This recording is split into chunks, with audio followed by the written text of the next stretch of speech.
In this video, we're going to talk about something that many of us don't always notice, the quiet spending habits that slowly take away our peace after 60. Over the years, we all get used to certain ways of buying, saving, or treating ourselves. Maybe it's a habit that once made sense when we were working full-time, raising families, or keeping up with trends. But now, life has changed, and so should the way we spend. So in today's video, we'll explore some of the most common spending mistakes many older adults make after 60, and how to replace them with lighter, wiser, and more peaceful habits. Each one is based on real experiences from women across the country who learned to spend not out of habit, but out of self-care. Before we start, I'd love to know, where are you watching from today? Comment your state below. It's always so special to see how far our little community of wise women has spread across America. Point 1. Designer labels.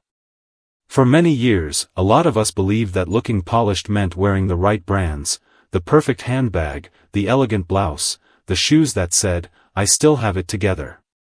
And there's nothing wrong with enjoying style. But after 60, our lives change. We're not dressing for offices or meetings anymore. We're dressing for comfort, warmth, and moments that truly matter. Let me share something I've heard from so many women: closets full of clothes that once felt necessary, now just hanging there, untouched. Many of us still buy, just in case, pieces, a jacket for an event that never comes, or shoes that look nice but hurt after 10 minutes. And slowly, these things stop bringing joy and start taking up space, both in our homes and in our minds. There's a quiet kind of freedom that comes when we ask ourselves, who am I dressing for now? When we stop buying to fit an image and start choosing clothes that feel soft, easy, and true to who we are today. This doesn't mean giving up elegance. In fact, elegance at this stage of life comes from peace, the confidence of knowing that you are already enough. A simple sweater, a favorite scarf, a pair of shoes that let you move freely, that's real grace. So before your next purchase, pause and ask, will this make my life easier, or just fuller? Because true beauty after 60 isn't about the brand on your tag, it's about the calm in your heart and the comfort in your day. Point 2. The pressure to always upgrade technology.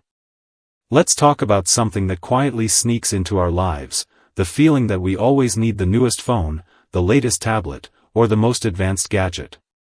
Every year, companies release something better, and their ads are designed to make us feel left behind if we don't keep up. But the truth is, technology is supposed to make life easier, not more stressful, confusing, or expensive. Many older adults upgrade because they don't want to seem out of touch, or they worry they'll lose access to features their family uses. But most of the time, the phone or tablet we already have does everything we need: calling, texting, taking photos, video chatting with the grandkids. That's enough. There's no need to spend hundreds or thousands just to keep up with updates we'll never use. You might remember that feeling of frustration when everything looks different: the icons, the settings, even the way to answer a call. Suddenly, something that used to be simple turns into a chore. And instead of feeling modern, we end up feeling anxious or dependent on others to fix things for us. Here's something to keep in mind: new does not always mean better. What matters is that the device in your hand works for your life, your comfort, and your needs. There's no race to join, no timeline to follow. If your phone connects you to your loved ones, helps you capture memories, and gives you peace of mind, then you are already ahead. Point 3. The weight of credit card interest. Credit cards can feel like a small help at first: a dinner here, a quick purchase there, maybe a gift for someone we love. And for a long time, it works just fine. But as the years go by, that little balance can quietly grow, and before we know it, the interest starts taking more than it gives. What hurts most isn't just the money we spent, it's the peace that slowly slips away when we see that bill every month. Many older adults use credit cards to fill emotional gaps: loneliness, boredom, or the desire to do something kind for others. These are loving reasons, but credit card interest doesn't care about love or intention. It builds quietly, month after month, turning small joys into long-term stress. When you look closely, you might realize how much of your payment isn't even touching what you owe, it's just feeding the bank's interest. But here's the truth, this is not about blame. We've all done it. Life happens, feelings get heavy, and sometimes we reach for something that brings a bit of relief. What matters now is awareness, realizing that every dollar of interest we pay could instead go towards something that truly supports our life. If you ever find yourself in this situation, take a breath. You can always make a plan. Talk to your bank about lowering the rate or consolidating your balance. Cut one small unnecessary expense. Every small step helps. Point 4. The silent drain of unused subscriptions. One of the sneakiest ways money slips away after 60 is through small, forgotten subscriptions. A few dollars here and there, a movie app, a fitness program, a digital magazine, they don't seem like much at first. But when they quietly renew every month, they can add up to hundreds, even thousands, over the year. And the funny thing is, most of us aren't even using half of them. It usually starts with good intentions. Maybe you signed up for a free trial during the holidays, or joined a streaming service because everyone was talking about a new show. Or maybe you downloaded a meditation app, thinking it might help with sleep. But months pass, and life goes on, and those little charges just keep appearing. We barely notice them until one day we look at our bank statement and wonder, where did all this go? This isn't about cutting joy. It's about keeping awareness. When we take a few minutes to review what we're actually using, it can be eye-opening. Most older adults I talk to find that they only use one or two services regularly. The rest are just background noise, money leaving the account without adding any real value. Here's a gentle suggestion, make a simple list of your subscriptions. Cancel the ones you barely use. Keep the ones that truly bring you comfort or happiness. And before signing up for anything new, ask yourself, will I really use this, or is it just another habit? Point 5. The cost of chasing the jackpot. Let's talk about something many people do quietly, without thinking much about it, buying lottery tickets. It feels harmless, even fun. A few dollars here and there for the small thrill of, maybe this time. It's not really about the money, it's about hope. Hope that something wonderful might happen, that maybe luck will finally smile our way. But over time, that tiny hope can quietly drain far more than we realize. The truth is, those little purchases add up. When you sit down and do the math, $10 a week, $20 here and there, it can turn into thousands over the years. And what do we really get from it? A few moments of excitement followed by disappointment, again and again. That's not joy, that's emotional exhaustion disguised as fun. What many people discover is that the real joy they're searching for isn't in winning something unexpected, but in choosing themselves. Imagine taking that same few dollars and saving it in a small envelope each week, a joy fund. It might sound simple, but after a few months, that envelope becomes a little treasure. Enough for a day trip, a hobby class, or a special dinner with someone you love. You see, you don't need luck to live a good life, you need intention. You've already earned your wisdom, your resilience, your kindness. Those things are worth more than any jackpot. Point 6. The true cost of food delivery convenience. Food delivery feels like such a small comfort, doesn't it? You tap a few buttons, and warm food arrives at your door. No dishes, no grocery lines, no cooking, just an easy meal when you don't feel like standing in the kitchen. And sometimes, that's okay. But when it turns into a habit, it can quietly take away more than it gives, from your health, your wallet, and even your sense of connection. For many older adults, food delivery starts during a lonely or low-energy phase. After a spouse passes, or when the house feels too quiet, cooking for one can feel pointless. So ordering takeout becomes a way to fill that emptiness, a bit of flavor, a bit of company from the screen while you eat. But after a while, the bills grow, the nutrition fades, and what was once comfort starts feeling heavy. Think about how much gets spent in a year. A few meals a week can easily turn into thousands of dollars. And most of that food isn't doing our bodies any favors. Too much salt, too much oil, too few fresh ingredients. We start feeling more tired, our clothes fit tighter, and our energy fades. But there's a gentle way back, not by giving up comfort, but by bringing warmth back into the kitchen.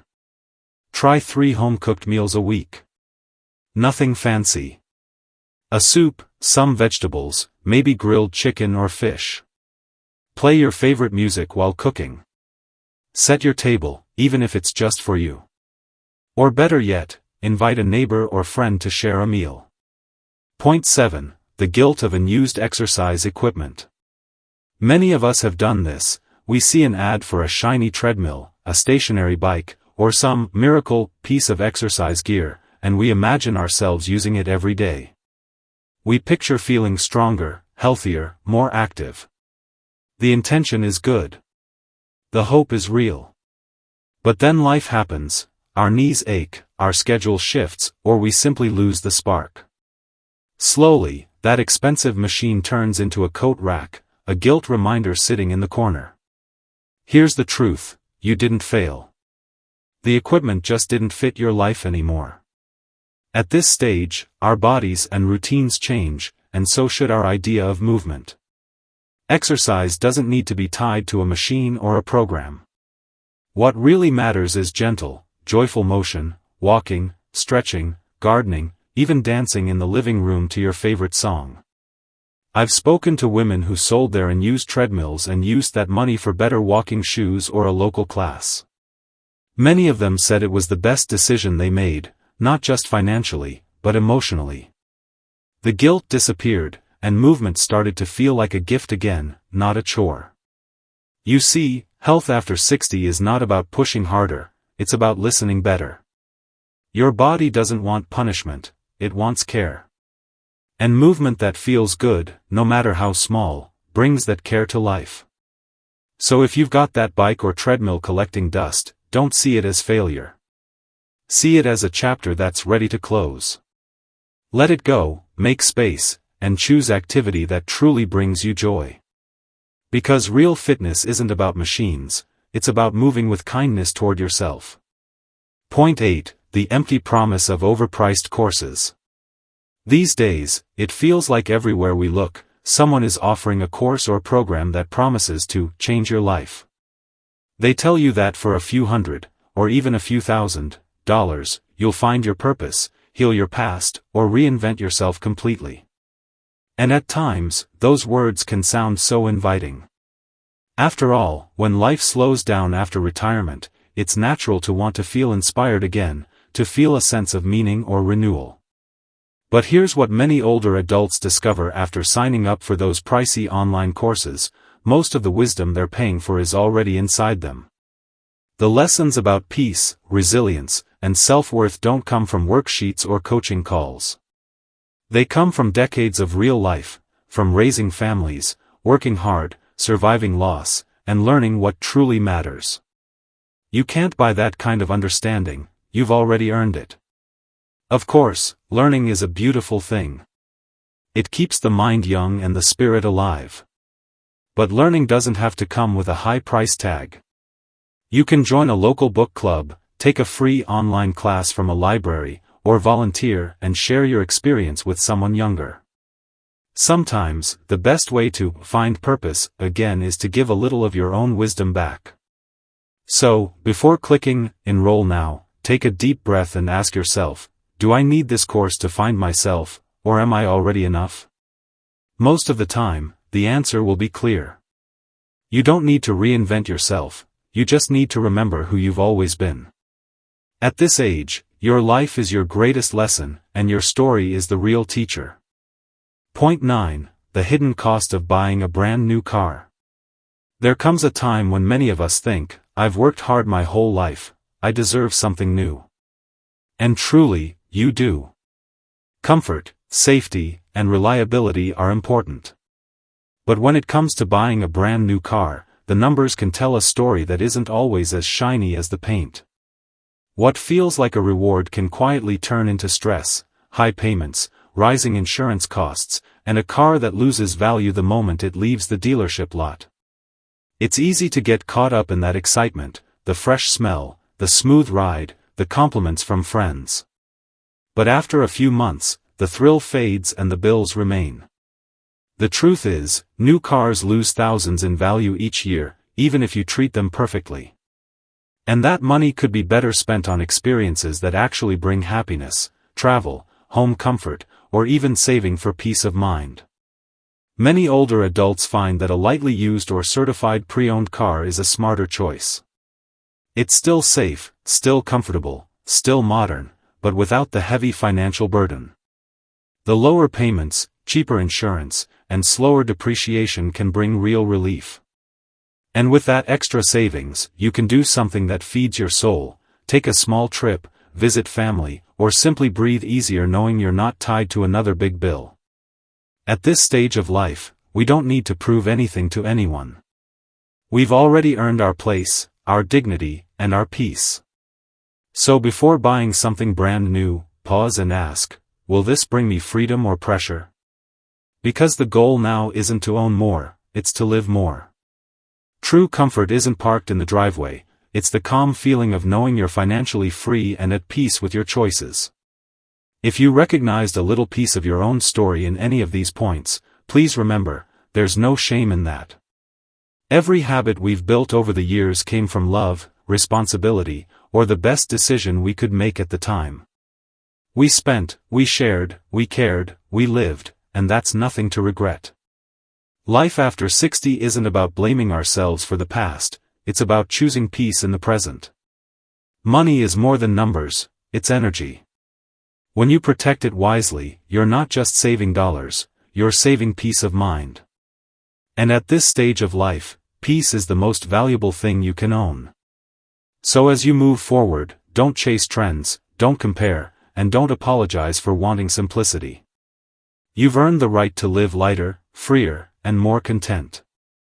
Before you go, plus I'd love to know, which part of today's message spoke to you the most? Share it in the comments below. Your words might be exactly what another woman needs to hear today.